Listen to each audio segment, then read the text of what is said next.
Buenos días, sean todos bienvenidos y bienvenidas. Damos un saludo muy particular al equipo de la Defensoría del Pueblo. Esta actividad, esta clase viva de Constitución Viva, se hace dentro del marco del convenio de colaboración existente entre el Defensor del Pueblo y la Universidad APEC. Como la mayoría de ustedes saben, y todos son estudiantes de educación constitucional, en virtud de la resolución emitida por el Ministerio de Educación Superior, Ciencia y Tecnología, desde el año 2024, es obligatoria para todas las universidades que exista la asignatura de educación constitucional para todas las carreras. Entonces, aquí en la universidad se implementó de manera formal como una asignatura que se le agregó a cada uno de los planes de estudios existentes, una asignatura de 3 créditos, que es la que ustedes están cursando al día de hoy, y con un programa que fue realizado de manera coordinada con el Ministerio de Educación Superior, Ciencia y Tecnología, y de hecho los docentes que la están impartiendo tomaron la capacitación de educación constitucional emitida por el Tribunal Constitucional. En este caso, los docentes son la profesora Lucy Santana y la profesora Raquel Miranda. Esta clase tiene, uno de los propósitos es fortalecer lo que es el contenido de la enseñanza de la Constitución desde una perspectiva diferenciada. ¿Por qué una perspectiva diferenciada? ¿Quiénes de ustedes conocen lo que es la Defensoría del Pueblo o el Defensor del Pueblo? ¿Quiénes lo conocen? Bueno, pues lo van a conocer hoy. El Defensor del Pueblo es una institución, una institución constitucional que existe en virtud de una ley, de la ley 1901, si la memoria no me falla, desde el año 2001, y que tiene como propósito servir como ente de referencia para interactuar en todo lo que tiene que ver con defender los derechos fundamentales de las personas. ¿A través de qué? A través de políticas públicas. Y la mejor manera de enseñar, de hacer políticas públicas es a través de la educación. Entonces, por eso, en esta asignatura tiene una importancia fundamental y más aún en coordinación con una institución de esta naturaleza que sí tiene trabajo en todo el territorio nacional, que es una institución institucional y que es un órgano constitucional. Así que están todos bienvenidos y bienvenidas y adelante.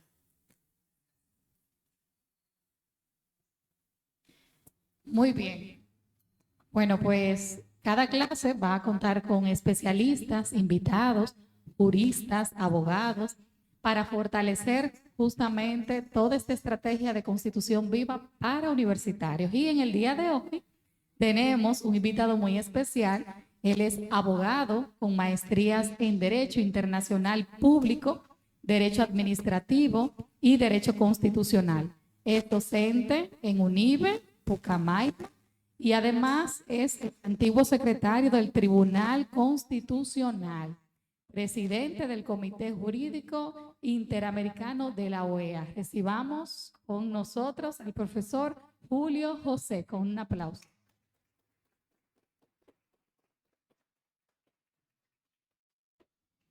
Bueno, bienvenido, maestro. Un placer para nosotros como defensor del pueblo poder brindarles a ustedes un docente de esta categoría. Y qué más interesante que para esta primera clase, que justamente lo que nos viene a hablar es de qué es la Constitución. Y más que una Constitución, que veo aquí que el compañero trajo su Constitución muy bien, vino preparado, ¿eh? La profesora Luz nos enseñó eso. Excelente, profesora Luce. Anda con su arma de reglamento como debe ser. Entonces, como él vino preparado, lo que quiero es justamente señalizar que este libro que ven acá, esto no es simplemente papel. Estas no son simplemente letras muertas. Y eso es lo que nosotros vamos a hablar aquí el día de hoy. La Constitución es viva, porque nosotros todos los días como ciudadanos y ciudadanas de este país tenemos que hacerla cumplir tanto nuestros derechos como nuestros deberes. Entonces vamos a pasar brevemente a la introducción ya de la clase con nuestra pregunta y tema de la clase, que es una constitución viva. Entonces, la constitución viva para universitarios, que es justamente esta estrategia que trae el defensor del pueblo, nuestro titular, el doctor Pablo Ulloa, siempre se ha visto preocupado y, ¿verdad?, con ese sentido de crear y poder promover, vamos a decir, ciudadanía responsable, ha pensado en esta estrategia para ustedes, los ciudadanos y ciudadanas del hoy. Entonces, Constitución Viva para Universitarios es una iniciativa orientada a fortalecer en ustedes, estudiantes universitarios, una comprensión crítica, reflexiva y comprometida de sus derechos y deberes constitucionales. ¿Haciendo qué? Promoviendo el desarrollo de competencias. ¿Para qué? Para una participación activa, informada y que transforme, para que nosotros podamos vivir en democracia. A mí me gustaría que alguien acá me pueda leer un poquito de lo que yo he dicho, me pueda decir qué ha entendido que venimos a hacer acá.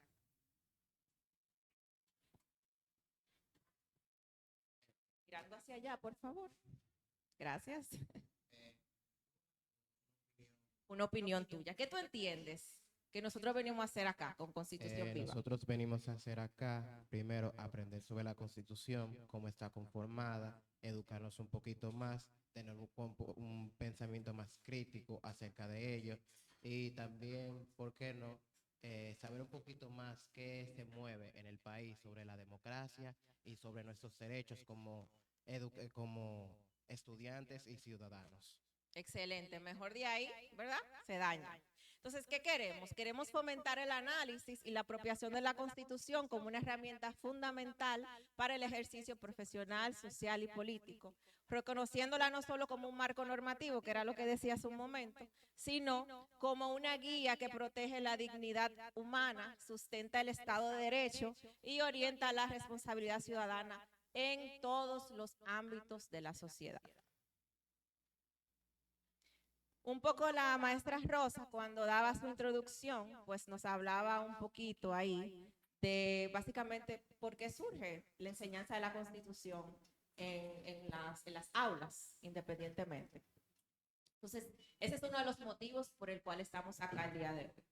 El defensor del pueblo como una institución autónoma, ¿verdad?, un órgano constitucional, tiene bajo su normativa, sus reglamentos, su quehacer, también no solo proteger derechos, no solo proteger a la ciudadanía cuando existe una vulneración, sino que también tenemos la responsabilidad de educarlos a ustedes en derechos y deberes. Entonces, mediante la resolución 19-23, el CONESTIC aprobó la asignatura de enseñanza de la Constitución, cuyo carácter se hace obligatorio. ¿Qué significa obligatorio? Que todas las universidades tienen que enseñar sobre la Constitución. Y no solo las universidades, sino también en las escuelas públicas, en los colegios privados. Ya en otro ámbito, ¿verdad?, preuniversitario. Entonces, esto está también establecido en nuestra Carta Magna, en su artículo 63, que ordena que las instituciones de educación superior pues impartan a todas las carreras, no solamente las carreras de derecho, sino a todas las carreras, todo lo que consiste en enseñanza y contenidos constitucionales, como son los derechos y deberes, garantías fundamentales, valores y principios, para conducir al ejercicio de una ciudadanía íntegra, activa, responsable, solidaria y cohesionada. Entonces, vamos a pasar con Lubiandis, que nos va a hablar un poco de cuáles objetivos nosotros perseguimos el día de hoy. Así es, y los objetivos de esta clase y esta sesión es que al finalizar, cuando terminemos hoy, ustedes van a ser capaces de definir claramente lo que es una constitución, explicar el principio de supremacía constitucional, comprender la Constitución como límite al poder, reconocer su responsabilidad ciudadana y sobre todo empoderarse y construir liderazgo social y ciudadano. ¿Por qué? Porque nosotros no podemos defender lo que desconocemos. Entonces, a través de estas clases, ustedes van a poder empoderarse mucho más y como Daniel que es mi estudiante, anda con con su constitución y su librito, también nosotros debemos conocerla, saber en qué momento se nos está vulnerando y saber también que existe una institución que está ahí para cuando se nos vulnere algún derecho.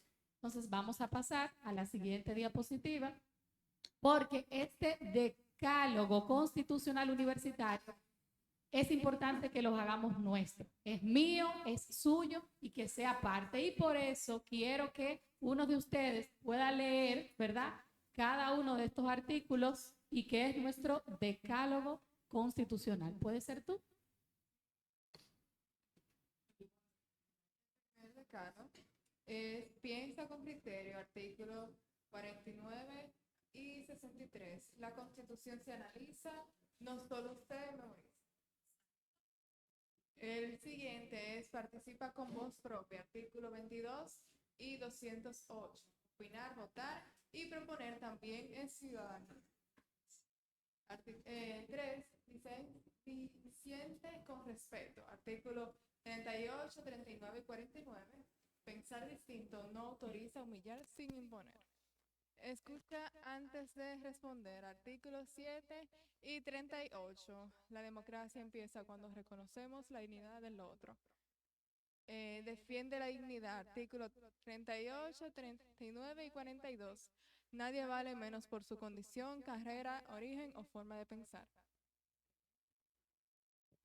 Gracias. Con su permiso, sí. Me voy a tener que parar porque he dejado mis lentes y...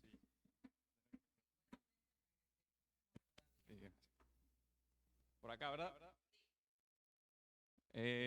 Numeral número 6, entonces, usar la tecnología con responsabilidad, artículos 44, 49, 70, verificar, citar y proteger datos, también es ciudadanía digital. Numeral número 7, cuida lo común, artículos 66, 67 y 75. El campus, el ambiente y los recursos compartidos son responsabilidad de todos. Numeral número 8, cumple con integridad, artículos 63 y 75. La honestidad académica y el trabajo bien hecho son deberes ciudadanos. Numeral número 9, actúa ante la justicia, artículos 68, 69 y 72. Los derechos se identifican, se reclaman y se definen por vías responsables. Numeral número 10, construye país, artículos 7, 8 y 75. Ser universitario también es servir al bien común y transformar el entorno. Gracias, Daniel. Y bueno, como un mensaje final en esta parte del decálogo de nuestro titular Pablo Ulloa, y es que la Constitución también se vive en la universidad. Y por eso estamos aquí. Maestro. Muchísimas gracias. Muy bien, buenos días a todas y todos. Gracias al Defensor del Pueblo por la invitación. Gracias a la Universidad APEC por recibirnos en la mañana de hoy. Para mí es un gran placer estar aquí con ustedes en esta mañana. He sido profesor de estos temas durante muchos años y he visto, más que eso, en las aulas, cómo se ha ido transformando nuestro país. Yo puedo entender que ustedes, que son de generaciones un poco más jóvenes, quisieran, y también de esta época, que quisieran que todo fuera de inmediato y rápido, le puedo decir, reconozco que la paciencia no es una de sus virtudes, pero yo que he ido viendo de dónde venimos desde hace un par de décadas, le puedo decir que vamos muy bien como país. Todavía tenemos múltiples desafíos, pero nunca antes como ahora habíamos tenido tal nivel de garantías para hacer valer nuestros derechos y también nunca antes habíamos tenido una idea de que necesitamos hablar de estas cosas, conocer estas cosas, que esto no es un tema solamente de abogadas y abogados. Le preguntaba a uno de ustedes más temprano que de qué carrera son y me sorprendió para bien ver que ustedes no son de derecho, porque la Constitución no es solamente un tema de abogadas y abogados, es un tema de ciudadanas y ciudadanos, de personas, de personas sujetas a la jurisdicción de la República Dominicana que vivimos aquí, sin importar que seamos dominicanos o no, sencillamente que estemos aquí, que vivamos aquí y la Constitución entonces nos interesa. Por eso es que el Estado Dominicano ya se ha puesto en el entendido de llevar a cabo estos proyectos para lograr un siguiente paso, de modo que cuando ya ustedes tengan los años que tal vez tengo yo, en el medio lidiando con los temas, algunas ejerciendo sus carreras, teniendo sus familias, podrán entonces decir, bueno, avanzamos un poco más y así sucesivamente. Avanzar como país no es de la noche a la mañana, pero iniciativas como esta están destinadas a lograr que sí podamos avanzar.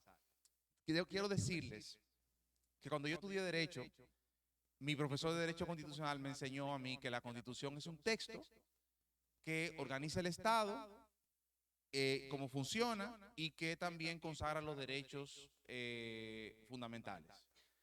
Hoy en día ese texto, esa concepción de la Constitución ha cambiado totalmente, totalmente, tal vez con las mismas palabras, pero el orden ha sido lo importante. Hoy en día nosotros podemos comprender que ciertamente la Constitución es un texto, que ese texto emana del pueblo y que ese texto tiene como finalidad consagrar los derechos fundamentales como límite al ejercicio del poder público, para lo cual se organiza el Estado. Tal vez ustedes podrán entender que le dije lo mismo, pero no es lo mismo. No es ya la principal idea de la Constitución crear el Estado, establecer y bueno, los derechos. No, no. Es que establecer los derechos, consagrarlos, delimitarlos, regularlos constitucionalmente como límite al ejercicio del poder público, para lo cual el Estado se organiza.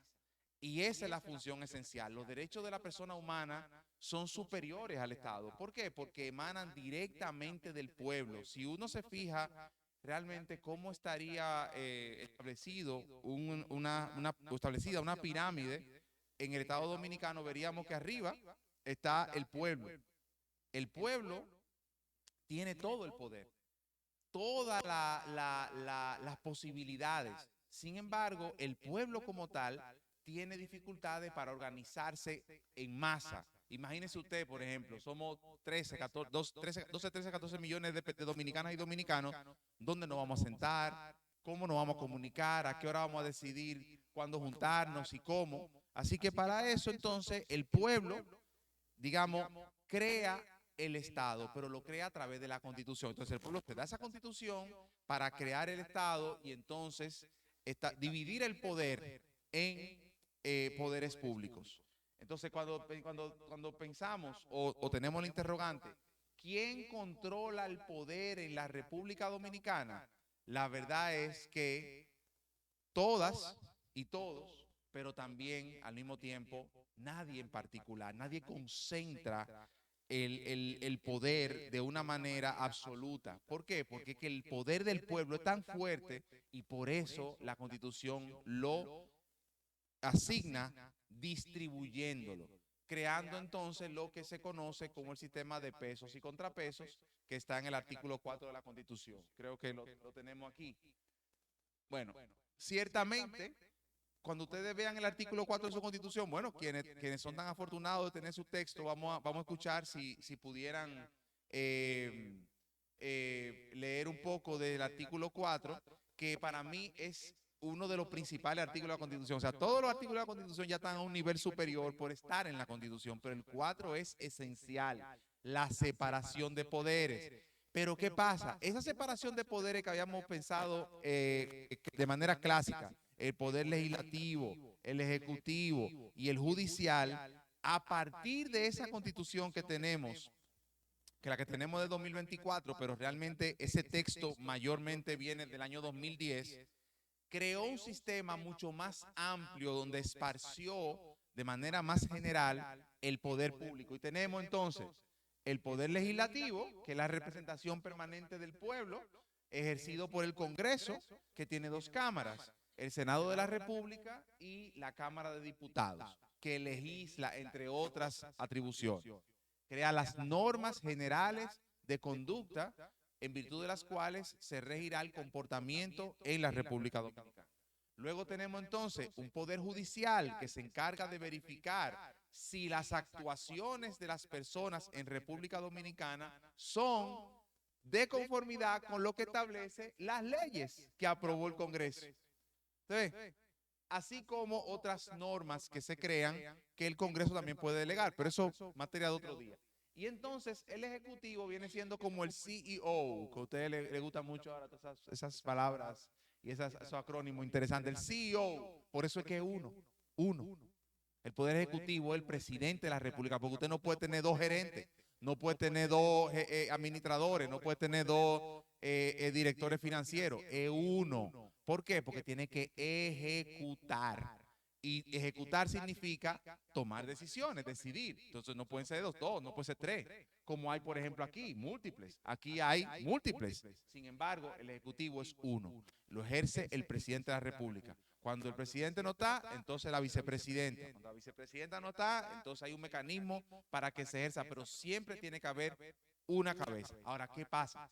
La Constitución Dominicana ha creado todo un andamiaje en el cual ya los poderes públicos no son solamente estos tres, sino que hay lo que se llama los órganos constitucionales autónomos, que le llaman extrapoder. ¿Qué pasa? Que son órganos creados por la Constitución con autonomía normativa, presupuestaria, organizacional, establecida en primer término de la Constitución. Más o menos como ocurre con estos tres. Tienen lo mismo, son órganos creados por la Constitución que tienen autonomía, independencia normativa, funcional, presupuestaria, administrativa, en virtud de la Constitución, pero estos son los poderes tradicionales. Ahora, ¿qué pasa? Que tenemos lo mismo, pero ya no denominado propiamente como poderes públicos. Ahí tenemos el Consejo de la Magistratura, la Junta Central Electoral, los municipios, el Tribunal Constitucional, el Tribunal Superior Electoral, la Cámara de Cuentas, el Banco Central, el mismo Defensor del Pueblo, la Oficina Nacional de Defensa Pública. Es decir, son entidades que de conformidad con la Constitución son independientes. Entonces, mire qué interesante. De un sistema en el que teníamos tres poderes públicos para administrar y dividir el poder y controlar el poder, tenemos ahora un poder mucho más esparcido, mucho más, digamos, horizontal, en virtud del cual se ejercen competencias. Y esa es la clave del artículo 4 de la Constitución que le decía ahorita. Cuando ustedes lo ven, dicen que los poderes públicos ejercen atribuciones que no pueden delegar, que no pueden rehusar, no pueden rehusarse a ejecutar. Por ejemplo, el Poder Legislativo no tiene derecho a emitir leyes. Los jueces del Poder Judicial no tienen derecho a emitir sentencias, tienen un mandato. Un mandato. Por eso, el legislativo no puede juzgar. El judicial no puede legislar. El presidente de la República, por ejemplo, como dice la Constitución nuestra, es la autoridad suprema de las Fuerzas Armadas. Es el comandante, a ese que le hacen el saludo. Pero ¿qué guardia puede tener el Poder Ejecutivo si no tiene dinero para pagarle? Si no tiene dinero para comprar las vestimentas, comprar las municiones, los equipamientos que necesitan para cumplir con su poder, con sus atribuciones de garantizar la paz. Entonces, ¿qué pasa? Eso se hace con una ley de presupuesto. Usted ve, él es el jefe, pero necesita una ley. Y entonces el judicial verifica que esa ley se cumpla. Es decir, que se actúe de conformidad con esa ley. Usted ve, entonces, por ejemplo, el Tribunal Constitucional es el órgano supremo de interpretación y aplicación de la Constitución. Pero lo mismo, tiene una ley que le aprueba el Congreso para funcionar. Y entonces el Congreso también le aprueba su presupuesto. Presupuesto que quien lo administra es el CEO. Pero, por ejemplo, si los jueces del Tribunal Constitucional tienen una acusación penal en su contra, el Poder Judicial, a través de la Suprema Corte de Justicia. ¿Usted ve? Eso es lo que se llama el sistema famoso de pesos y contrapesos, checks and balances, que tanto se habla. Ningún poder es más que otro. Es sencillamente un tema de competencias y de atribución. Entonces, volviendo a la pregunta inicial, ¿quién controla el poder? Lo que le decía, nadie en particular, pero todos a la vez. ¿Por qué? Porque tienen atribuciones específicas que como no pueden delegar ni pueden rehusarse a ejecutar, cada cosa que la Constitución dice que esta gente tienen que hacer, tienen que hacerla y punto. Si no lo hacen, entonces incurren en en actos contrarios que son calificados oportunamente por diferentes textos. Pero la realidad es, no pueden negarse a cumplir sus atribuciones tal y como han sido establecidas por la Constitución y por la ley. Vamos a ver la siguiente, por favor. Bueno, vamos a ver ahora. A partir de esto que acabamos de ver,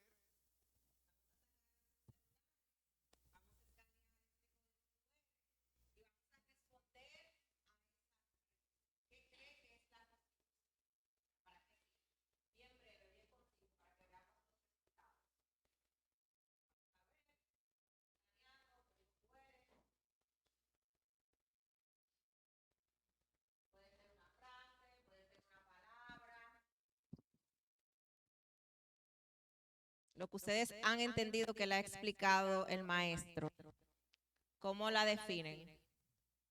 ¿Y para qué sirve? En una palabra, cada cosa. Levanten la mano cuando ya hayan completado para ir viendo y pasar a los resultados. Terminó aquí. Vamos a ver quién más terminó. Vamos a ir viendo los resultados. Aquí nos dice para dar orden al país. Seguimos, vamos a ver, vamos a llenar esa nube de palabras. Para defender nuestros derechos, dice alguien fundamento, esa es la palabra que se le quedó. Guía, para guiar, me imagino, y para organizar. Para dar orden al país, orden, democracia y gobierno. Es la máxima autoridad, excelente. Es la ley fundamental. Muy bien. Para regularnos. Excelente. Para organizar el Estado. Organizar, vuelve y se repite. Para regularnos. Es la Carta del Pueblo. Me encanta. Eso significa que ustedes entendieron a la perfección lo que el maestro le acaba de explicar. Entonces, algo que se repite aquí muchas veces, vamos a ver, ¿cuál fue la otra? Justicia para todos. Sí, algo que se repite aquí y vemos que así nos damos cuenta que todos entendimos, que es orden, que es regulación y que es fundamental, ¿verdad que sí? Entonces, vamos a continuar con nuestra presentación y ahora vamos a ver, bueno, aquí hay una pequeña frase, la Constitución de la República Dominicana, que es, ya el maestro creo que ha abordado perfectamente. Me gustaría que un voluntario pueda leer la definición de la Constitución brevemente. ¿Cuál es? Allá. Aquí.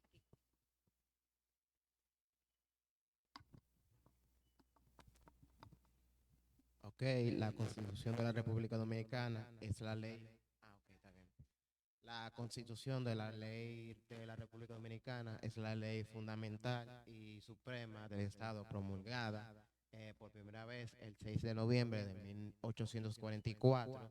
Define la estructura del gobierno, garantiza los derechos y deberes fundamentales de los ciudadanos, organiza la separación de poderes legislativos, ejecutivo y judicial, y fundamenta todo el ordenamiento judicial nacional.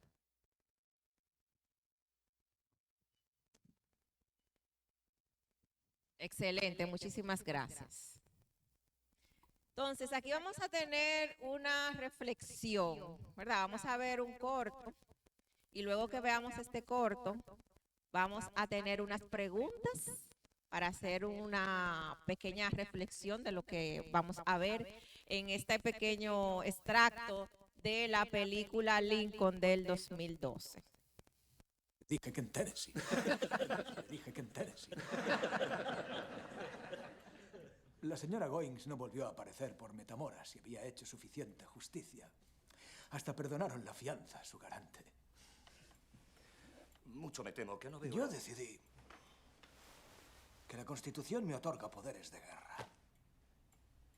Pero nadie sabe exactamente cuáles son esos poderes.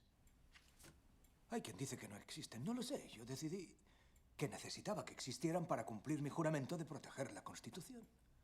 Según mi decisión, podía despojar a los rebeldes de sus esclavos como propiedad confiscada en caso de guerra. De ahí se podría inferir que estoy de acuerdo con los rebeldes cuando dicen que los esclavos son una propiedad, cosa que no. Nunca lo he estado. Respeto que todo hombre sea libre y si llamar a una persona propiedad o expropiación sirve en este caso, que caray, aprovecho la oportunidad. Ahora viene lo espinoso. Yo uso la ley cuando permito confiscar propiedades en tiempo de guerra, siendo estas propiedades de gobiernos y ciudadanos de naciones beligerantes, pero el sur no es una nación. Por eso no hay negociación posible. De ahí que si de facto los negros son una propiedad, según la ley, tengo yo derecho a sustraerles esa propiedad si insisto en que solo son rebeldes y no ciudadanos de un país beligerante. Y es más espinoso aún si mantengo que no son los estados del sur los sublevados, sino solo los rebeldes que viven en esos estados, estados cuyas leyes permanecen en vigor. Estados cuyas leyes permanecen en vigor. De modo que si esas leyes son las que determinan que los negros pueden ser vendidos como esclavos, propiedad, el gobierno federal no puede intervenir, al menos por ahora. De ahí que los negros de esos estados sean esclavos, ergo propiedades, ergo mis poderes de guerra me permiten confiscarlos como tales y por eso los confisco. Pero si respeto esas leyes, ¿cómo puedo liberarlos legalmente con mi proclamación tal como he hecho? A no ser que anule dichas leyes.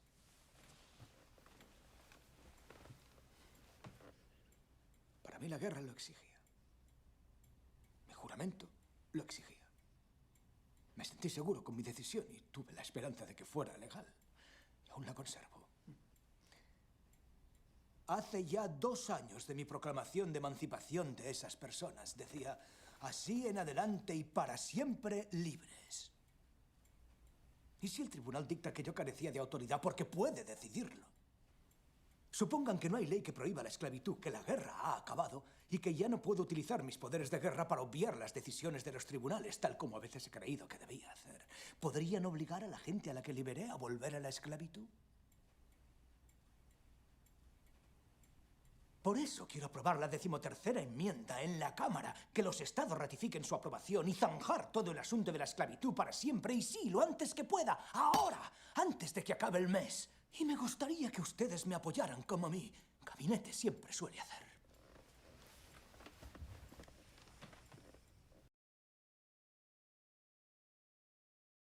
Un momento para reflexionar. En esta escena nosotros vemos cómo Lincoln interpela a los congresistas para que apoyen la abolición de la esclavitud, apela a la dignidad de todas las personas, ¿verdad? Como un principio superior a cualquier interés político, ¿verdad? Entonces, primera pregunta, ¿de qué manera esto refleja la idea de que la Constitución debe garantizar la dignidad humana como base de todo orden jurídico? Vamos a ver esta primera pregunta. Me gustaría que, o la puedo ir leyendo todas para que puedan ir interiorizándola, ¿verdad? Y luego ustedes me indican quién va a participar. Segunda pregunta. ¿Cómo podemos interpretar la importancia de que en la sociedad dominicana actual se respete y garantice el derecho a la dignidad frente a situaciones de discriminación, desigualdad o exclusión? Tercera pregunta, si esta escena ocurriera hoy en República Dominicana, ¿qué mecanismos constitucionales permitirían exigir el respeto a la dignidad humana? Vamos a ver, primera pregunta. ¿Quién se anima? Puede ser también la profe.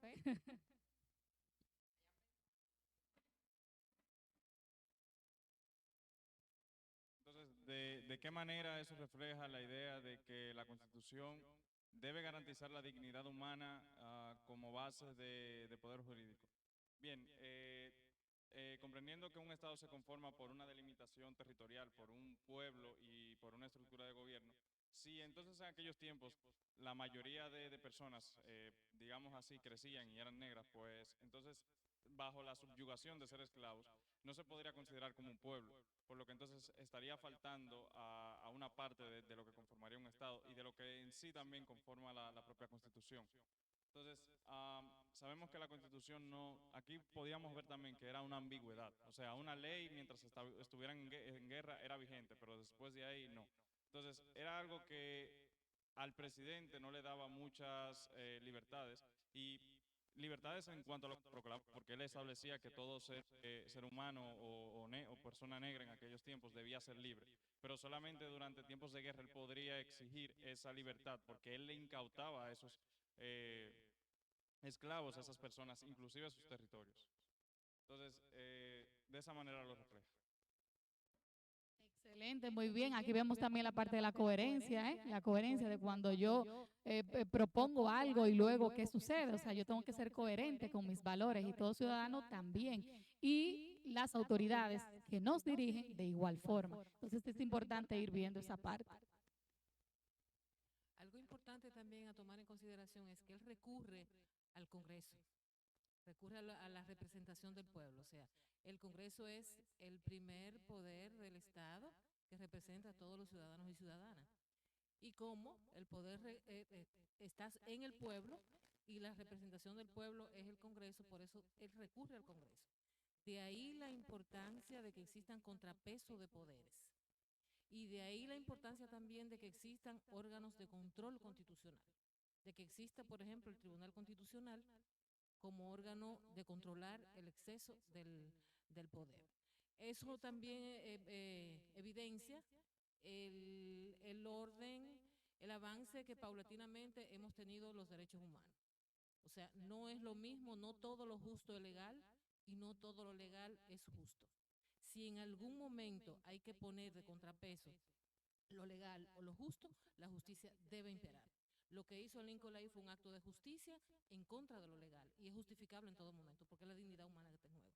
El artículo 7 habla de la Estado Social y Democrático de Derecho, una cuestión muy novedosa de esta Constitución, y habla realmente de qué persigue el Estado cuando se le denomina de esta manera, y es básicamente, en esencia, no solamente el respeto de la dignidad de las personas que están sujetas a la jurisdicción del Estado, sino también el funcionamiento del Estado en ese orden establecido por la Constitución y también por las leyes que se dictan al amparo de la Constitución. Entonces, ¿qué pasa?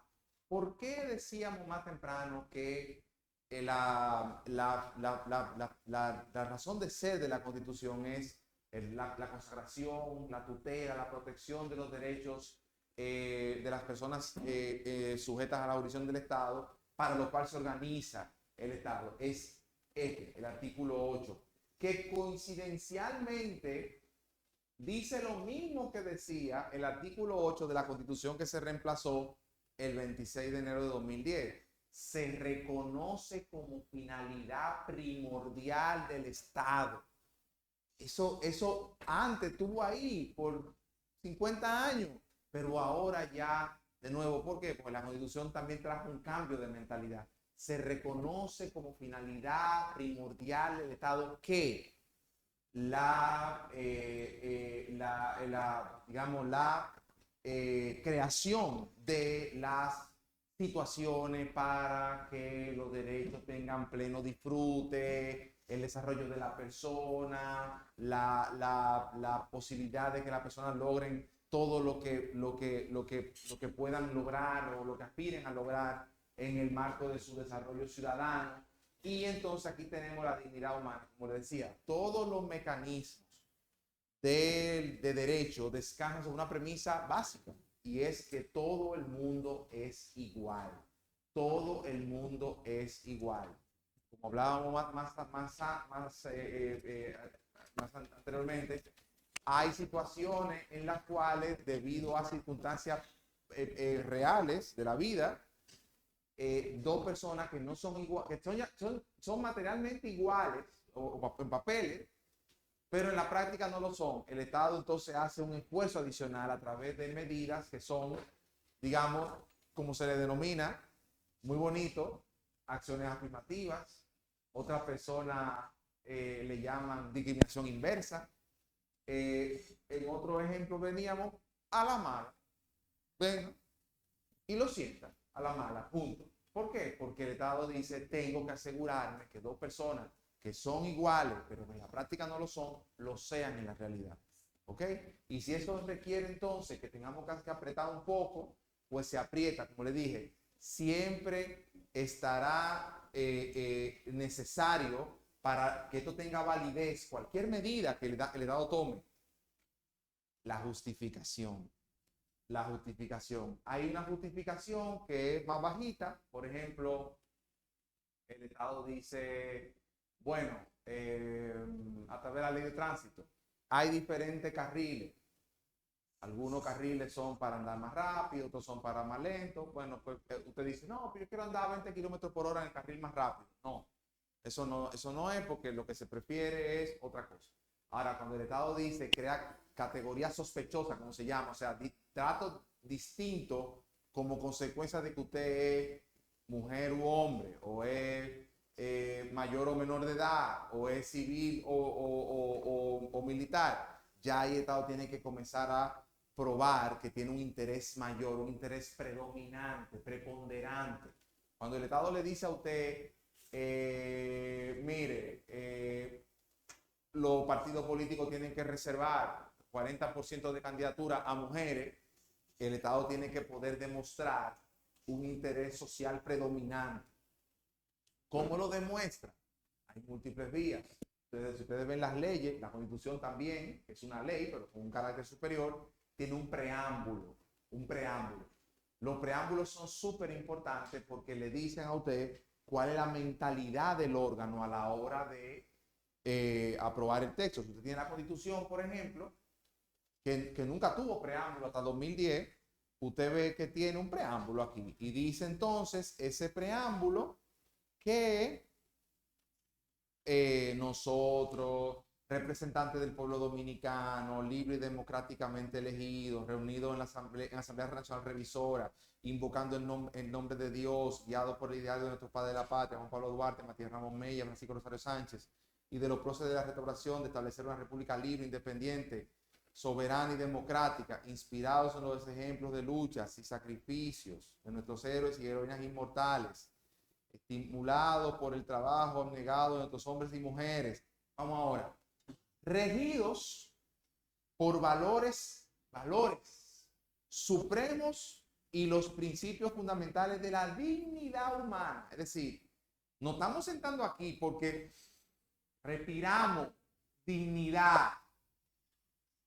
¿Qué es la dignidad como valor? Es una cuestión abstracta, muy abstracta, pero luego dice entonces, la libertad, de nuevo, pero no la libertad como libertad personal de usted, que usted estaba en la calle y lo agarraron porque estaba en a una hora que no era o haciendo algo que no era. No es esa libertad. Es la libertad de ejercer los derechos como libertad de expresión, la libertad de reunión, la libertad de asociación, la libertad de cátedra. Es esa libertad, la libertad en tanto derecho de manera general. Y luego habla entonces de la igualdad. ¿Usted ve? La igualdad tiene 3 camisetas en la Constitución. Tiene la de valor, que está en el preámbulo. Es una igualdad que, por ejemplo, no se viola. Usted no puede violar el valor de igualdad, porque los valores constitucionales no se violan, sencillamente imbuyen, nos traen a nosotros aquí, a nosotros, representantes del pueblo, a esto, a hacer constitución. Pero luego tenemos la igualdad como derecho, que es el artículo 39 de la Constitución, que ese sí le dice a usted, por ejemplo, en el 39, concretamente, todas las personas nacen libres iguales ante la ley, reciben la misma protección y trato de las instituciones, autoridades y demás personas y gozan de los mismos derechos y libertad de oportunidades, sin ninguna discriminación por razones de género, color, edad, discapacidad. Entonces, la igualdad del preámbulo no es la misma igualdad del 39. La igualdad como valor no es lo mismo la igualdad como derecho. Ahora, también en la situación, hay la igualdad tiene una tercera camiseta, que es la igualdad como principio. El principio constitucional de igualdad es otra cosa. Ese es como si fuera las columnas que sostienen esta pared. ¿Por qué? Porque permiten que ese techo no se caiga. Por eso cuando usted ve el Tribunal Constitucional, cuando tiene que sentarse a decir si una norma respeta o no la igualdad, hace lo que el tribunal denomina el test de igualdad, que es un examen. Y ahí el tribunal dice, básicamente, con un checklist, dice, esta norma se ha sido adoptada por un órgano competente, sí. ¿Se le aplica a todo el mundo? Sí. Hay una correlación y siempre será esa correlación. Es decir, esa correlación que hay entre la medida que se está adoptando y lo que se quiere lograr, ¿da un balance positivo? Entonces sí. ¿Da un balance negativo? Entonces no. Otra cosa que ustedes han escuchado en los medios últimamente, ley Mordaza. Ley Mordaza. Es una cuestión que yo le decía ahorita, es bueno también guiarse de su mentor. ¿Existe realmente una ley Mordaza? No, no es una ley, son unos textos que están en un código. O sea, no, ya de entrada, el texto de que ley Mordaza no va. Ahora, ¿qué es una mordaza? Una mordaza es una cosa que usted puede hablar. ¿Por qué se entiende que hay una mordaza? Porque hay una serie de figuras, como la difamación y la injuria, que están en el Código Penal de hoy, pero están sancionadas menos drásticamente. El Código Penal las está aumentando. Ahora, las está aumentando al punto de que yo mañana, que quiero difamar y que quiero injuriar, voy a decir, bueno, mejor no difamo, mejor no injurio, porque me pueden meter 20 años en la cárcel. No. Me están subiendo las penas, evidentemente, pero no a 20 años. Entonces, a la cantidad ¿qué pasa? Que el Estado ha entendido que hay que agravar un poco estas penas. ¿Por qué? Porque está fuera de control la cosa. Está fuera de control. O sea, antes usted agarraba y decía a una gente, mira, usted es un barriga verde, y ya que se enteraran 18 personas, podían pasar 4 o 5 semanas. Porque no había tantos medios, tanta cosa. Usted agarra a una gente que dice barriga verde, la sube en sus redes, taguea 4 o 5 gente, eso multiplican, y en 4 o 5 horas, 12 millones de gente aquí, y 18 en Estados Unidos, y 9 en Europa, ya saben que usted es un barriga verde. Entonces, el Estado ha dicho, vamos a ver, porque ¿es verdad que barriga verde? No. Entonces, ¿por qué le dicen? Porque yo le quiero decir barriga verde. No, pero un momentico, eso no funciona así. Si tiene la barriga verde, pues sí, pero si no tiene la barriga verde, no se le puede decir así. Entonces, la pena se ha agravado al punto de que ahora yo no lo sé. Eso tendrá que decirlo un tribunal. Ahora, lo que decía, vamos a ver el documento, vamos a ver qué tenemos hoy, vamos a ver qué se está proponiendo y ahí decidimos efectivamente si el Estado me puso una mordaza o sencillamente el Estado dice, hey, quiero ponerle punto final o por lo menos atenuar el hecho de que está fuera de control el que a una persona se le difama y se injura. Pero de nuevo, eso está penado hoy en el código que tenemos hace 200 años. Lo que pasa es que ahora se haga un poco la sanción para que la gente lo piense mejor, porque está fuera de control la difamación. Entonces, de nuevo, ¿está bien? ¿Está mal? Eso lo dirá un tribunal en su momento, pero no podemos sencillamente decir, ley Mordaza, no. Vamos a decirlo, pero primero leemos, vemos y entonces ahí opinamos. Porque además eso nos ayuda a construir nación. Como le dije, ciudadanía informada. ¿Ok? Porque que yo tengo mi dignidad de que no me tranquen por decir mis opiniones. Pero también el de la barriga verde, que yo estoy diciendo que tiene barriga verde cuando no es verdad, también tiene su dignidad. El Estado está haciendo un balance y está diciendo ahí qué hago, qué no hago, y por eso entonces, 6-7. El Estado está 6-7 para ver entonces cómo ocurre la cosa. Si él dice, vamos a permitir que siga habiendo libertad de idea, si definitivamente la condena a 20 años, ahí sí yo creo, miren, no hay ni que lee mucho. Ahí lo pusieron porque a 20 años por emitir idea es mucho. Ahora le voy a hacer un cuento. Usted sabe que si usted en Europa se para en una esquina y dice, no es verdad que hubo un holocausto, lo meten preso. Preso. No dije que ley Mordaza, que no, preso. Usted no se puede parar en ninguna esquina de Francia, ni de España, ni de Alemania, ni de Austria y decir, el holocausto es mentira. ¿Por qué?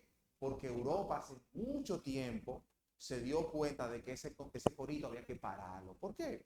Porque ¿qué es lo que fue el holocausto? Fue esa operación que llevaron a cabo los nazis en la Segunda Guerra Mundial para eliminar sistemáticamente a judíos. ¿Ok? Sistemáticamente, no porque dije, mátenlo, no. Miren cómo que lo vamos a matar, miren, tenemos que meter 200,000 gente toda la semana, aquí y allí, quemarlo. Ay, entonces lo que tiene el diente de oro. No, lo que tiene el diente de oro le quitamos los dientes, lo ponemos aquí, lo ponemos en banco. O sea, una cuestión planificada para eliminar gente por su raza. Entonces, Europa dijo, eso no puede seguir pasando. Entonces, le digo, ¿eso es ley mordaza? No, el Estado dice, llámelo como usted quiera. Ahora, yo no quiero eso en mi sociedad. Gente diciendo que estuvo bien, que mataran a la gente por ser judío. No. Entonces, ¿usted ve lo que le digo? Las sociedades se dan las leyes que quieren darse. Entonces, dígame. ¿Se me oye? Sí, no. Eury Sánchez, por ejemplo. Agregando una parte con relación a lo de la ley Mordaza, sobre la idea de barriga verde, hay un tema también con el asunto de la discriminación que, digamos, como muy bien dijo, 18 personas lo saben, pero no crea un efecto muy, muy grande. Ahora con el tema de las redes sociales, si se sabe, un ejemplo, que barriga verde, 500 personas lo ven, 600 personas lo ven, 1000 personas lo ven, se crea una realidad social, aunque no sea verdad. Entonces, mientras se demuestra lo contrario, hay 1000 personas que creen que es cierto. Y cuando se demuestra ya, digamos que 700 personas, mira, se demostró que no era verdad, pero hay 300 que están en una ambigüedad de ideas, porque a la larga es una idea, tienen una ambigüedad que dicen, bueno, ellos dicen que es verdad, pero seguramente sí tenía algo. O dicen que es verdad, pero a lo mejor se fue por otro lado. O sea, queda todavía un residuo de que esa verdad no llegó, pero la idea principal ya deja de ser principal, sino que se convierte en una ambigüedad en 300 cabezas diferentes, creando una idea diferente. Yo estoy totalmente de acuerdo. O sea, creo que, miren, señores, todas y todos tenemos nuestra preconcepción. Todas y todos. Eso es lo que nos hace seres humanos. O sea, en nuestras cabezas, todos tenemos nuestro momento en el que decimos, yo esto no lo hago porque no tengo pruebas, pero tampoco tengo dudas. Frase que me encanta, que esa frase de ustedes, esa generación de ustedes, se inventaron eso. No tengo pruebas, tampoco tengo dudas. Me encanta esa frase. Pero ¿qué pasa? Yo lo que no puedo es convertir eso en una idea. Y sacarlo y decir, bueno, porque yo no tengo pruebas, tampoco tengo dudas, tal persona en barriga verde y tal persona está... Ojo, estamos utilizando el término barriga verde, que es un tema completamente atribuible a los sanjuaneros, pero no estamos hablando de eso, es de otras cosas que evidentemente no vamos, de calificativo que no vamos a repetir aquí, pero ese porque es un término que podemos manejar, pero no es de barriga verde que estamos hablando. Estamos claros. Aquí se está insultando de a duro en redes sociales. Entonces, lo que le digo es, lo que yo no puedo agarrar una preconcepción mía, que la tengo porque soy humano y no tengo pruebas, tampoco tengo dudas de múltiples cosas, y convertirse en una verbalizarlo y salir sin prueba a decir por ahí lo que yo entiendo que son las cosas. No, porque el coliflor se volvió pizza, yo no puedo salir por ahí a creerme que yo puedo decirte lo que me da mi gana. Y eso es la vida en sociedad. Entonces, ¿ahora qué pasa? Los derechos tienen entonces lo que se llama abogado, perdón, pero eso que yo soy abogado, lo que llaman la garantía material. Es decir, ¿de qué tamaño un derecho? Bueno, y el ejemplo más bueno para poner, perdón, me ha gustado mucho su constitución. El ejemplo más chulo para hablar de garantías materiales es el artículo 49 de la Constitución, que más me gusta a mí.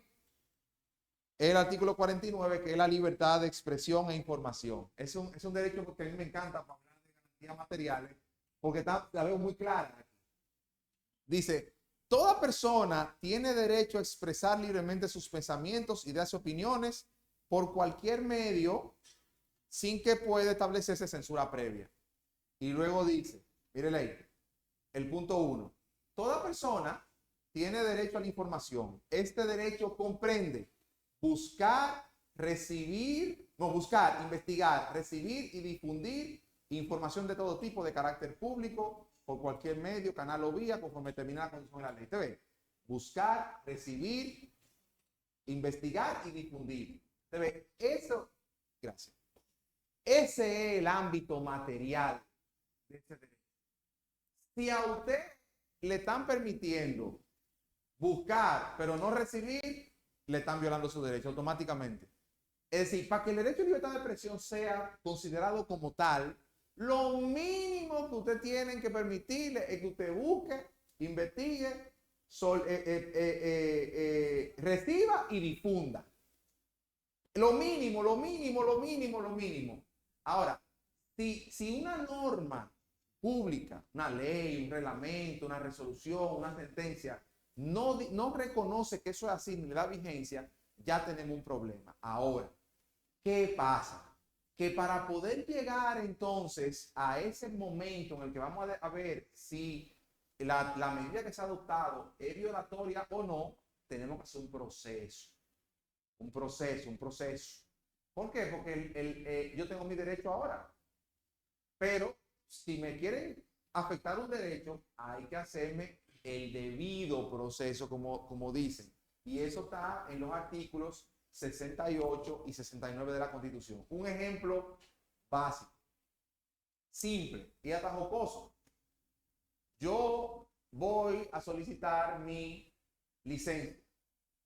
Y entonces me dan mi licencia de conducir y yo estoy saliendo en la puerta, y ahí está entrando usted y usted me conoce del barrio y sabe que yo no veo. O sea, yo no veo nada. Y entonces usted entra y dice, ¿ustedes le acaban de dar una licencia para manejar? Sí. No, pero es que él no ve. ¿Cómo que no ve? Sí, no, ese tipo no ve. No ve nada, él no ve nada.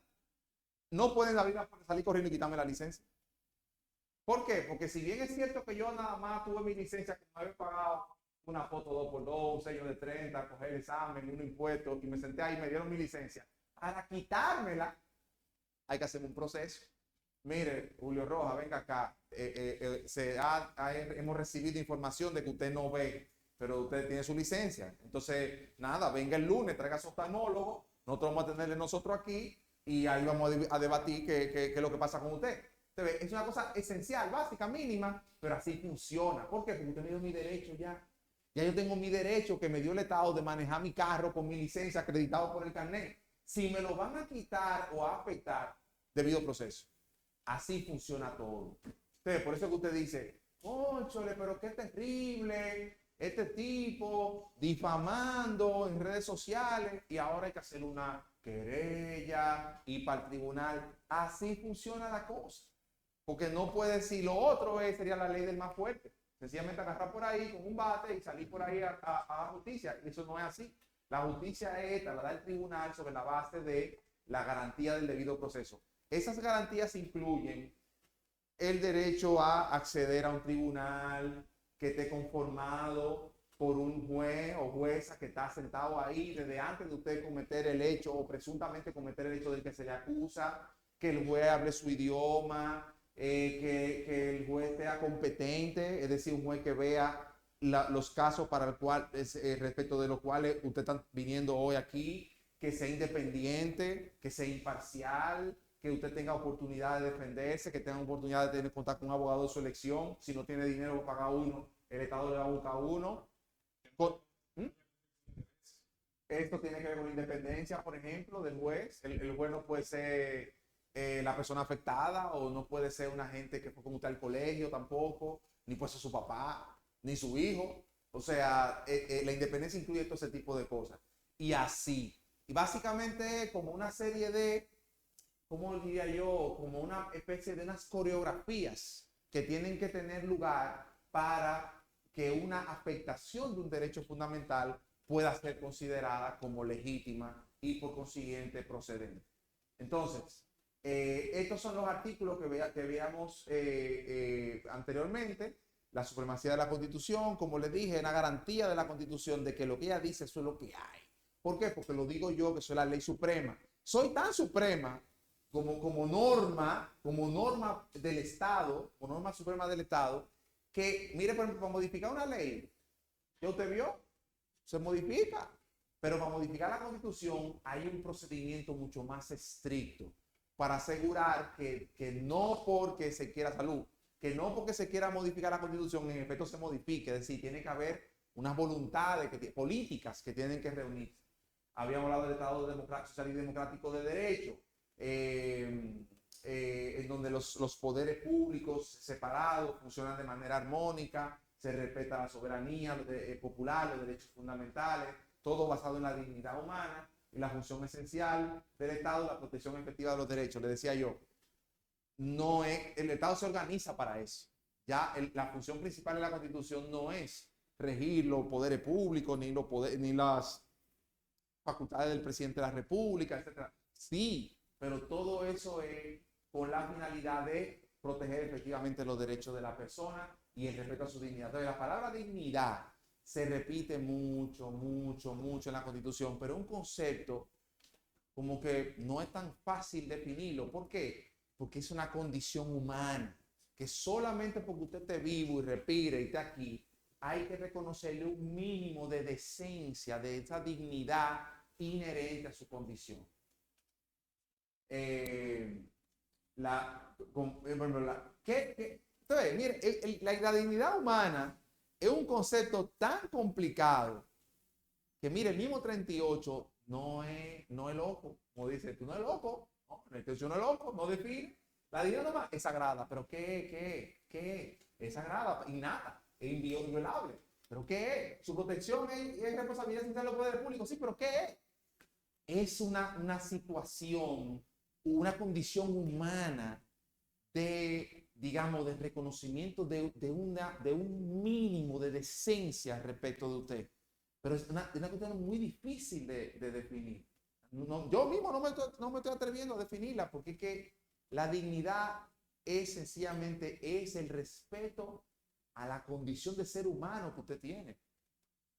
No si es rubio, negro, mujer, hombre, rico, pobre, no, nada de eso. Católico, no creen ni en ateo, no. Es mucho más que eso. Es sencillamente entender que por estar aquí, todas y todos somos iguales. Y la garantía del debido proceso, de los derechos fundamentales, es básicamente eso, que la persona pueda contar con mecanismos para hacer efectivo su derecho. Como le dije, a mi juicio, estamos en un momento muy bueno en República Dominicana en donde tenemos las garantías para pedir información, hacer valer nuestro derecho, todo. ¿Tendremos que llegar a un punto en el que no necesitemos garantía? Ninguna sociedad ha llegado a ese punto. Pero hemos avanzado mucho. ¿Nos falta? Sí, pero conocer qué nos falta, y eso es lo que estamos haciendo aquí, es muy bueno para saber qué queremos, cómo lo podemos lograr y sobre todo qué nos hace falta. ¿Okay? Entonces, de nuevo, ¿qué tenemos con la Constitución? Bueno, es un marco armónico. Tenemos primero organizar el poder, dividirlo, establecerlo, los poderes públicos, limitando el poder, organizándolo mediante la limitación, mediante la regulación, que usted no puede sencillamente, porque usted el Congreso, pasar una ley que diga X cosas. No, usted tiene límites. Usted tiene límites. Esos límites son lo que regulan y tienen maneras diferentes. O sea, o bien le pone las camisas a los poderes públicos, o si usted no se la pone la camisa, o un órgano extra poder se la va a poner. Claro que sí. Protege los derechos, pero también enuncia los derechos, los consagra. Consagra los derechos y los protege. Es un pacto moral colectivo, claro que sí, porque el Estado ve reflejada en la Constitución lo que quiere como sociedad. O sea, nosotros como sociedad es lo que es la Constitución de nosotros. Tal vez la Constitución da un paso más allá. Y qué bueno, porque solo así se crece, pensando en grande. Y los deberes, claro que sí. La vida en sociedad requiere que las ciudadanas y los ciudadanos cumplan con una serie de cosas. Con sus impuestos, con el respeto a la autoridad, etc. Pero fíjense, es interesante, ninguno de esos deberes está establecido como contraprestación. En ningún lugar de la Constitución dice, le vamos a garantizar la vida, le vamos a garantizar la libertad de expresión, el libre tránsito, si usted paga impuestos. en ningún lugar lo dice. No son contrapelaciones, son una cosa que usted tiene derechos, otra cosa que tiene deberes. Pero ¿y si yo no pago mi impuesto de vehículo de motor, no puedo andar en mi carro? Váyase a pie, está el metro ahí también. O sea, lo que no lo pueden es restringir en su casa. Usted tiene libre tránsito. Lo que no va a poder manejar si no paga los impuestos del carro. Pero libre tránsito sí tiene. Con el carro, ya usted me dirá del impuesto. Pero de nuevo, los deberes no son nunca como contraprestación. ¿Quién puede presentar la mano? Dígame. Suerte que no estamos poniendo nota, porque usted se fuera aquí y doy como una A. Que, no, decía que, de hecho, nuestra Constitución, sí, creo que nuestra Constitución también, y bueno, que es un país totalmente católico, es decir, conoce y reconoce la autoridad de Dios. Es importante lo de la dignidad. Y esto de imponer deberes, tanto como los derechos, pues sabemos que el hacer deberes es hacer justicia. Y hacer justicia no es más que vivir en comunión con los demás, como también lo establece nuestra Constitución, que es vivir sin afectar a los otros de una mala manera. Que si mañana a alguien se le rompe la rueda, se le picha la llanta del vehículo, nosotros poder asistirle. No porque una Constitución nos lo diga, sino porque es innato en nosotros. Y que también viene por parte de Dios. Muy bien. Entonces, como les decía, todas estas cuestiones hacen de la Constitución lo que es. Ese patrimonio de ciudadanía, ese pacto social trascendente que tenemos como nación y que nos permite vida en sociedad y sobre todo crear las bases para el progreso y el desarrollo como pueblo, como país. Entonces, la Constitución tiene un contexto histórico, la Constitución como norma, como texto, tiene un contexto histórico aún más viejo, pero es la de nosotros, ¿ok? Porque lo que pasa es que primero vino la cosa desde la época de los monarcas, de los papas, de los reyes, de los emperadores, 1600, 1500 y antes. Ahora, ¿qué pasa? Luego vino el Estado moderno, en donde separación de poderes ya no era solo esa figura del rey, del emperador, que lo tenía todo. En República Dominicana, cuando nosotros pensamos en independizarnos, lo que tuvimos inmediatamente que pensar fue en una constitución. Por eso Juan Pablo Duarte y los trinitarios tuvieron ese proyecto de ley fundamental y esa serie de documentos como el ideario, como ese manifiesto también, varios textos comenzaron a crear, digamos, el andamiaje teórico sobre lo que queríamos como país. Y entonces, cuando nace la República, también entonces a los pocos meses tenemos la Constitución. 23 de febrero del 44 la independencia, 6 de noviembre del 44 la primera Constitución. Fue una Constitución al principio como todo, tuvo sus cosas. Recordemos el tristemente célebre artículo 210, que le permitió a Santana, pues, inclusive fusilar a un grupo de próceres, hombres y mujeres, pero luego fuimos avanzando, hemos tenido una constitución tan mala como esa, que no mala, sino una constitución que tuvo, digamos, esas sombras, o por ejemplo la del 63, que, digamos, una constitución que alarmó a una serie de actores acerca de lo que tal vez no se quería que fuera el rumbo nacional básicamente se enrojeció mucho al punto de que dio al traste con el gobierno constitucional, pero que también permitió que la República Dominicana tuviera esa revolución, que lo que procuraba no era solamente poner un presidente de nuevo. La Revolución de Abril del 65 no procuraba poner a Bosch nada más, procuraba volver al orden constitucional. O sea, y eso es muy importante, como fíjese, nosotros como nación, que ya en esa época queríamos constitución, no solamente gobernantes, sino una constitución, un régimen constitucional que era el que sentimos como sociedad que se nos arrebató y queríamos volver a él. Y luego entonces esa constitución que tuvimos, luego de la guerra y todo, después del año 66, fue una constitución que tuvimos prácticamente inalterable. Los mismos temitas de siempre, la reelección y eso, la tuvimos entonces en el 94, después el 2002, pero finalmente esa gran reforma tuvo lugar el 26 de enero de 2010, fecha que no es casual. ¿Qué pasó el 26 de enero de 2010? ¿Sabe? Es la fecha de nacimiento de Juan Pablo Duarte. Entonces se cogió esa fecha de proclamación de la Constitución para, digamos, dar a realzar la figura de Duarte, pero también recordar que Duarte fue el redactor de nuestra primera Constitución.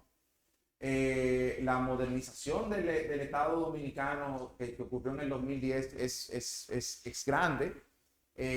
Muchos países han mirado nuestra Constitución y han dicho, wow, qué buen trabajo se hizo, pero esto es lo bueno de llegar de último a veces, que uno puede ir viendo lo que hay en otros sistemas, ver qué funciona, ver qué no funciona, y la verdad que la Constitución de 2010 creó un Estado grande, pero también un Estado comprensivo. Es decir, nada fue dejado al azar porque esa es nuestra realidad. Así funcionan las cosas. Pero ciertamente la modernización del Estado a través de la Constitución es una realidad que nos ha permitido avanzar en esta última etapa y nos permitirá, sin duda, continuar avanzando por décadas.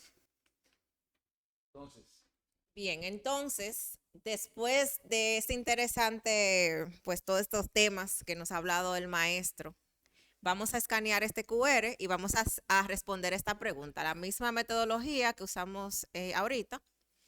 Después de lo explicado, ¿qué palabra usarías para definir la Constitución? Una sola palabra, una palabra que ustedes usarían para definir la Constitución.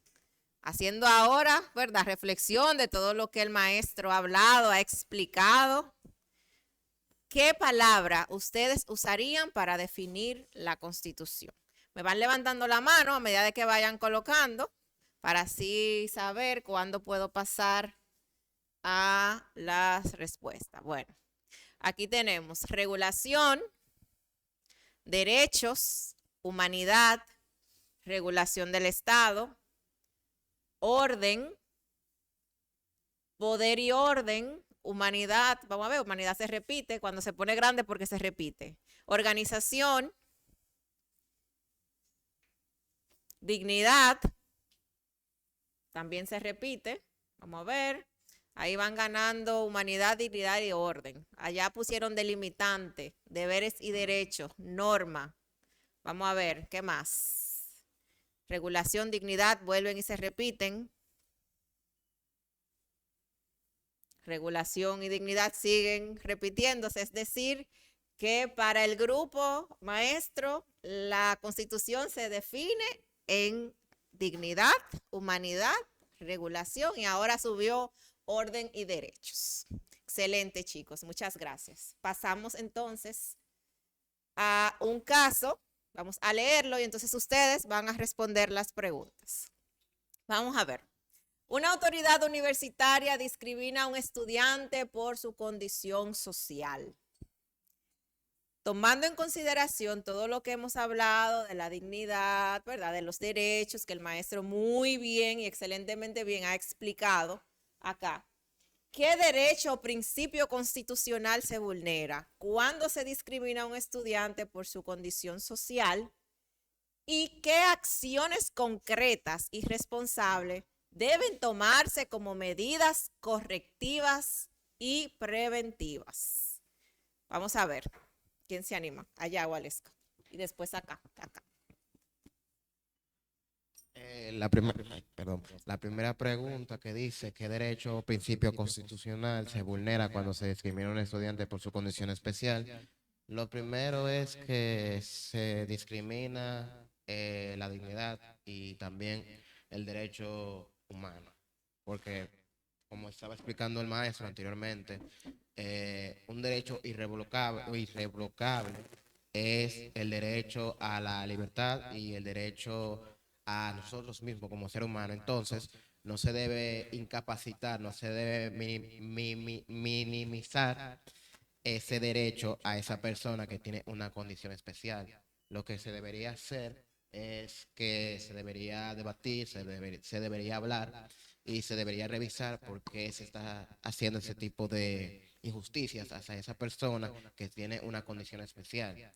Realmente es muy En ese contexto, claro, es muy indignante que se le invalide ese derecho a esa persona por su condición especial, como ya he mencionado.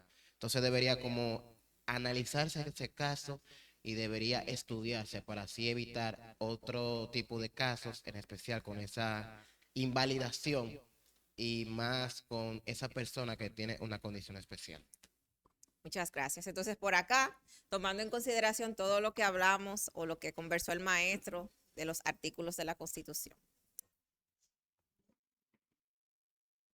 ¿Qué derecho o principio constitucional se vulnera cuando se discrimina a un estudiante por su condición? El artículo que se viola en este caso es el derecho a la igualdad, el artículo 39. ¿Qué acciones concretas y responsables deben tomar como medidas correctivas y preventivas? Bueno, la mejor es la que estamos haciendo ahora, ¿verdad? Realizar no solamente con los estudiantes, sino también con los docentes o con todo el personal regente de la institución, formarlos o también, ¿verdad?, crear cursos, capacitaciones que le ayudan a comprender mejor sobre la plataforma en la que se avala el país. Muchas gracias. Ahora por acá, por favor. Te puedes parar y mirar así. Añadiendo a lo que han descrito mis compañeros, también se está vulnerando el derecho a la libre expresión del estudiante, ya que él puede llegar a sentirse oprimido de cierta forma. Además de también que se tendría que ver cómo es que se está dando el caso de ese estudiante, si es un caso particular o si puede tomarse el caso que describe mi compañero, que ya es tomar esa concientización y hacer que se denote un poco más cómo se podría llevar a cabo medidas que sean más preventivas para que no se pueda dar esa condición en ningún caso. Que se estaría compartiendo con los rectores de esa universidad, viendo qué es lo que está ocurriendo o cualquier tipo de situación que pueda darse y no se normalice. Muy bien. ¿Alguien más? Me gustaría alguna otra intervención, no sé, de alguna chica también que no han participado. No se sientan tímidas. Es un caso muy, muy fácil de que podemos analizar. Es decir, ustedes como estudiantes, si la universidad le discrimina por su condición social, ¿qué ustedes entienden que se está afectando ahí? Considero que se estaría afectando el derecho a la igualdad, como ya lo habían mencionado, ya que cada quien tiene su manera de expresarse y cada quien puede expresar cómo se sienta. Entonces, considero que acciones podrían ser regular lo que es la universidad, o sea, visualizar en qué casos se le está violentando su derecho a la igualdad y construir medidas para mejorar eso. Sí, tomando en cuenta también de que lo principal que siempre se nos ha recalcado es que mi derecho termina donde empieza el del otro. Entonces, tomando eso en cuenta, las personas también tenemos que, teniendo consideraciones y matices, dentro de también el centro educativo tiene normas y vamos a decir así, hay que respetarlo y que no esté en contra tampoco de un derecho fundamental. Pero en sí, la institución debería tener mecanismos en los cuales tenga penalización o alguna forma de instrucción en la cual esa persona sea inducida a cambiar ese comportamiento o de alguna forma sea sancionada.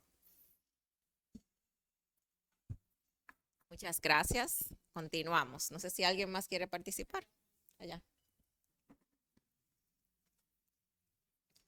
En este caso tomé unas notas, ¿verdad? Porque la idea en sí, bueno, ¿qué derechos o principios? Podríamos resaltar lo que es el derecho a la dignidad, a la educación, principalmente a la igualdad también, en caso del estudiante por ser discriminado.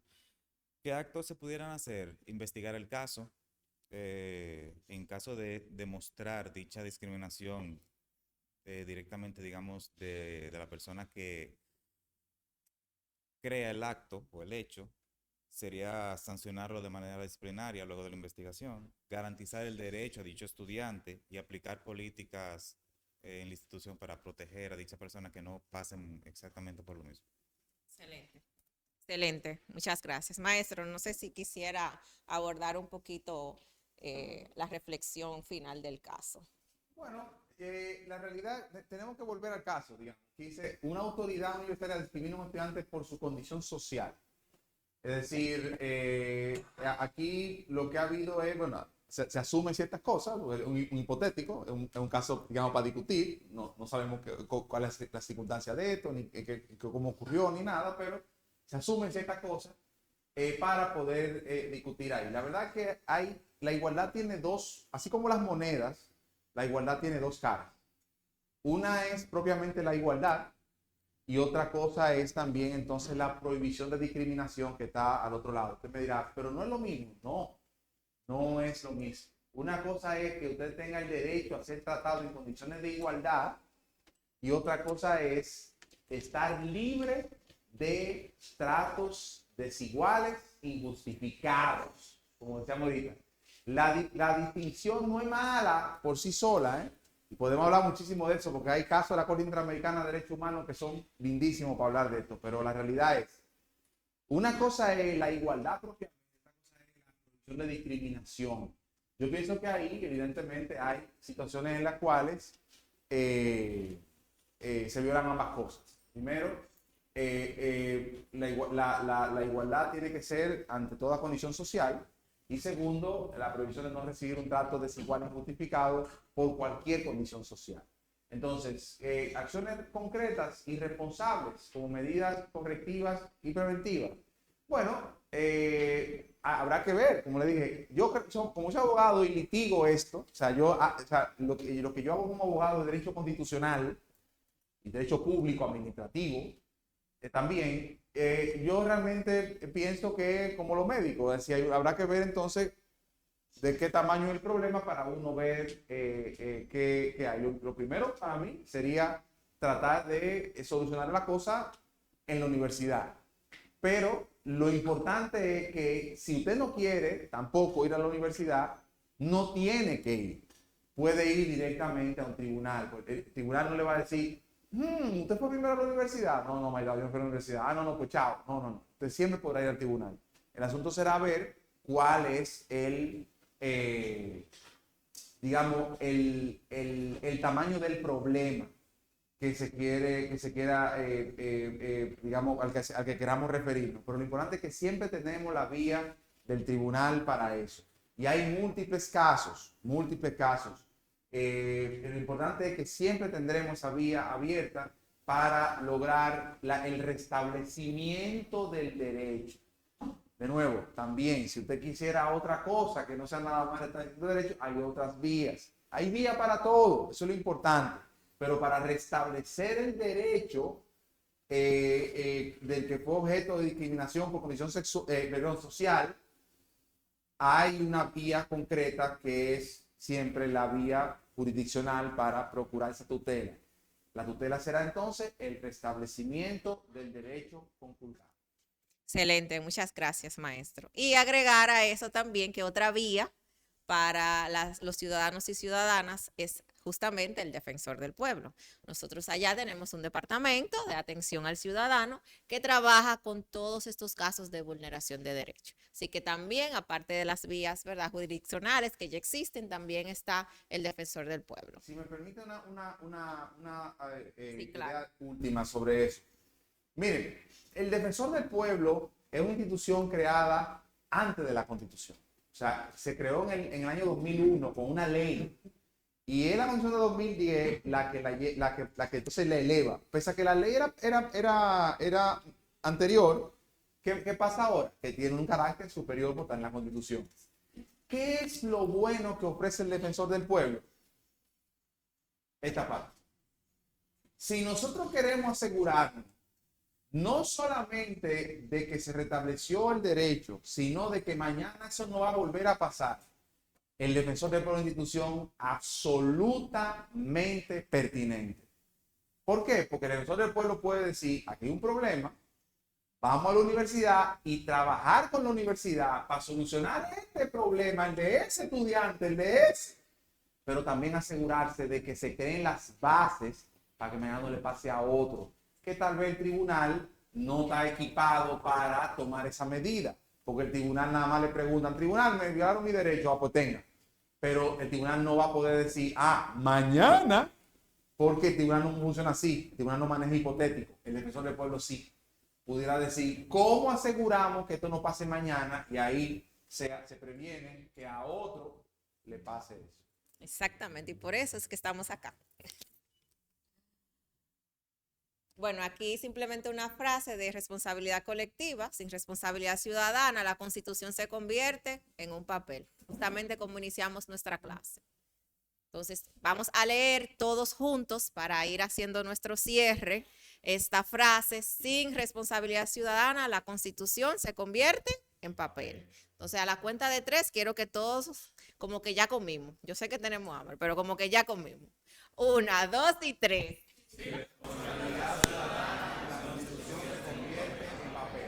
Excelente, muchas gracias. Entonces, ahora pasamos a ya nuestro cierre. Vamos a hacer una pequeñita evaluación. Pueden hacer nueva vez el escaneo del código QR para que evaluemos nuestro aprendizaje del día de hoy. Entonces, aquí tenemos la pregunta, según el artículo 8 de la Constitución, que muy bien explicó nuestro maestro.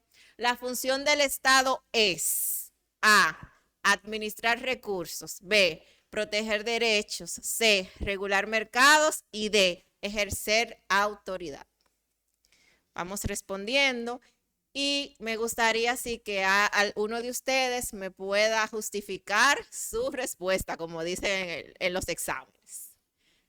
Vamos a ver cómo va la barra, cómo va.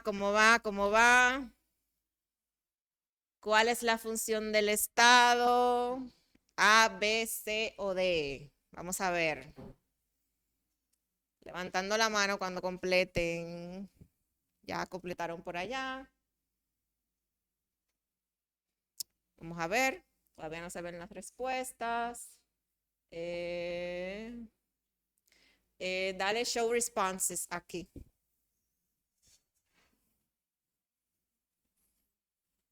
Vamos a ver. Igual, me gustaría que alguien se pare y me justifique su respuesta. ¿Qué escogió? A ver, levantando la mano. Allá. ¿Alguien allá? Ok, yo elegí proteger los derechos porque realmente, como se estaba hablando ya en la conferencia completa, es uno de los pilares fundamentales de la Constitución, el proteger los derechos de los ciudadanos, porque así eso garantiza que cualquier ciudadano tenga la garantía de que pueda ser escuchado y que su derecho a la expresión y su derecho al voto o su derecho a todo en general pueda ser escuchada, y así como que pueda ser ya más como ejemplo a otras personas. Excelente. Entonces ya en pantalla vamos mostrando los resultados. ¿Alguien más que me justifique su respuesta? ¿Hubo alguien que seleccionó ejercer autoridad? A ver, ¿alguien más que quiera justificar su respuesta? ¿Proteger derechos? Sí, el maestro indicaba que ya, ¿verdad?, la percepción de la Constitución, el orden habría cambiado, y es que ahora sí, conforme el Estado establece o delimita las acciones del Estado o cómo se conforma, pero por sobre todo la función que más busca la Constitución es proteger nuestros derechos, que no se vulneren y que cada persona, pues, ¿verdad?, conciba un trato oportuno y digno. Excelente, muy bien. Seguimos entonces. Entonces, ya para cerrar, me gustaría primeramente, en primer lugar, agradecer a nuestro facilitador maestro del día de hoy, el señor Julio José, especialista, como pudieron ver, que hoy tuvieron. De verdad, ustedes no se imaginan, bueno, pues yo creo que ya lo confirmaron, ¿verdad? Lo que yo decía al inicio de la calidad y la cualidad del docente que tuvimos el día de hoy, pues compartiendo con nosotros un poquito así, porque eso fue un poquito de la experiencia que él tiene. Entonces, muchísimas gracias. Claro que lo vamos a volver a invitar, así que anótelo por ahí, que no se nos va a salvar. Entonces, ya vamos a cerrar, y nos gusta siempre cerrar de una manera un poquito divertida, Vamos a cerrar con esta canción, que es la canción de Juan Luis Guerra, que es un poquito, ¿verdad? Juan Luis siempre canta temas sociales. Entonces, para cerrar esta clase, esta primera clase de Constitución Viva, vamos a escuchar.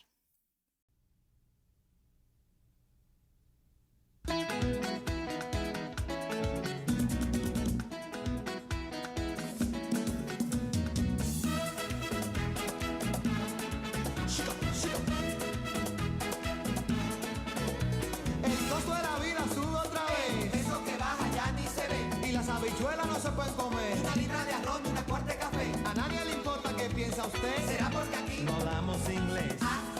Es verdad. Es verdad. Es verdad. Do you understand? Do you?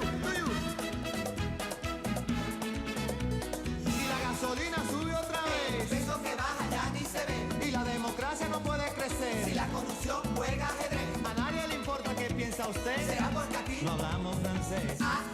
Vous parlez. Vous parlez. Vous parlez. No me siento.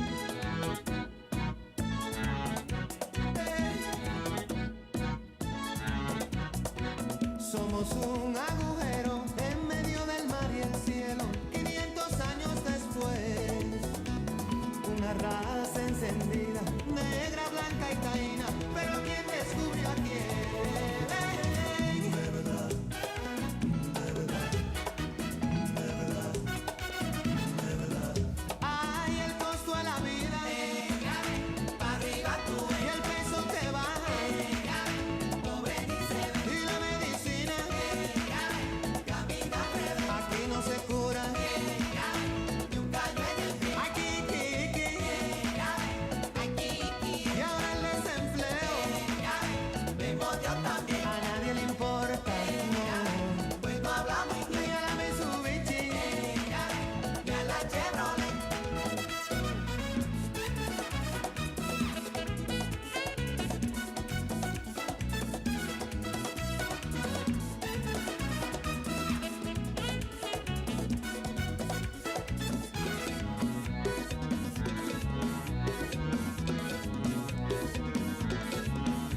La corrupción para arriba tú, y el peso que baja, pobre ni se ve, y la delincuencia, me pillo esta vez. Aquí no se cura, ni un callo en el pie. Aquí, y ahora el desempleo, mismo Dios también. A nadie le importa, no, pues no hablamos inglés. Ni a la Mitsubishi, ni a la Chevrolet. Oye.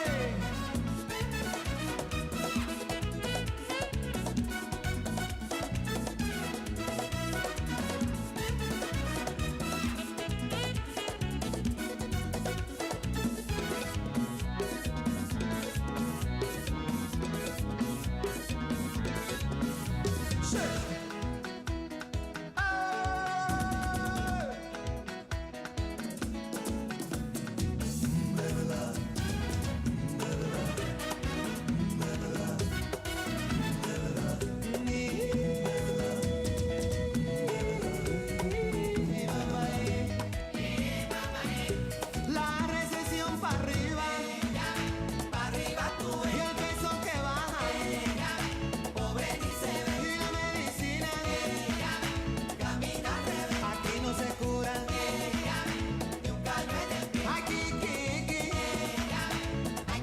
y ahora el desempleo, mismo Dios también. A nadie le importa, no, pues no hablamos inglés. Ni a la Mitsubishi, ni a la Chevrolet.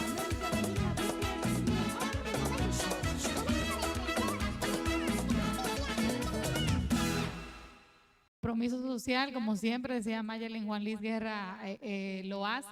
Y quiero que para terminar todos a una sola voz leamos esta frase, pero que se escuche,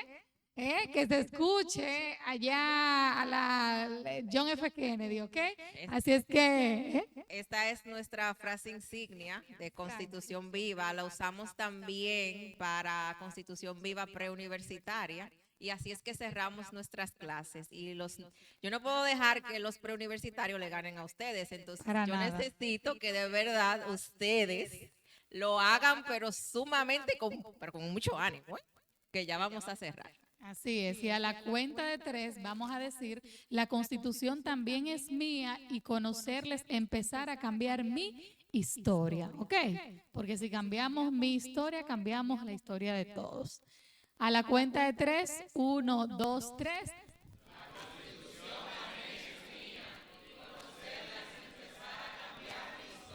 Muchas Muy gracias. bien, aplauso para Un aplauso para ustedes. ustedes.